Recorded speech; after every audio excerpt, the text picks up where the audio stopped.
2000 సంవత్సరాల క్రితం నజరేతులోని ఒక నిరాడంబరమైన ఇంటిలో మరియా అనే యువతిని గాబ్రియేల్ దూత సందర్శించాడు. ఒక ఆశ్చర్యకరమైన వార్తను అందించాడు. మరియా, భయపడకుము, దేవుని వలన నీవు కృప పొందితివి. నీవు గర్భము ధరించి ఒక కుమారుని కని ఆయనకు యేసు అని పేరు పెట్టుదువు. ఆయన గొప్పవాడై సర్వోన్నతుని కుమారుడు అనబడును అన్నాడు. ఇదివరకే యోసేపు అనే వ్యక్తితో మరియకు నిశ్చితార్థం జరుగుతుంది, కానీ వివాహం జరగలేదు. కనుక ఈ విషయం తెలిసిన యోసేపు రహస్యంగా విడిచిపెట్టాలనుకుంటాడు.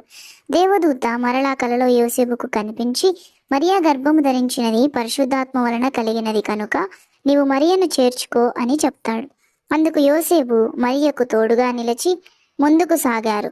ఆ సమయంలో కైసర్ ఔగుస్తు రాజు సర్వలోకంలో ప్రజాసంఖ్య రాయమని ఆజ్ఞాపించాడు. అందుకొరకు అందరూ తమ సొంత ఊర్లకు బయలుదేరారు. యోసేపు కూడా మరియను తీసుకుని బెత్లెహేముకు సుదీర్ఘ ప్రయాణం చేశాడు. వీరు ఆ పట్టణం చేరుకునే లోపు ఆ పట్టణం అంతా చాలా జనసమూహంతో రద్దీగా ఉంది. ఇక వారికి ఎక్కడా స్థలం దొరకలేదు. స్థలం కోసం చాలా వెతికారు. చివరికి తలదాచుకోవడానికి సత్రంలో కూడా స్థలం కోసం వెతికారు. కానీ సత్రంలో కూడా స్థలం దొరకలేదు. ఇక ప్రసవకాలం సమీపమైనందున మరియా ఇబ్బంది పడుచుండగా ఆ సత్రం యజమాని చూచి, స్థలం ఎక్కడా లేదు, కానీ మా పశువుల పాకలో మీరు ఉండొచ్చు అన్నారు.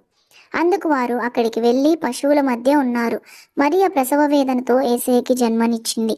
ఆ బాలుని పొత్తిగుడ్డలతో చుట్టి పశువుల తొట్టిలో పడుకోబెట్టారు.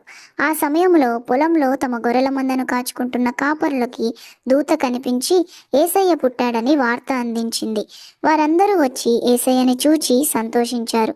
అలాగే ఆ రాత్రి ఒక నక్షత్రం ఆకాశాన్ని వెలిగించింది. అది చూచిన కొందరు తూర్పు దేశ జ్ఞానులు ఈ నక్షత్రం చూచి ఇది అసాధారణమైన సంకేతం అని భావించి యూదుల రాజు పుట్టాడని ఆయనను పూజించుటకు వచ్చి ఆయన కొరకు బంగారం, సాంబ్రాణి, బోలమును కానుకలుగా తెచ్చి ఆయనకు సమర్పించారు.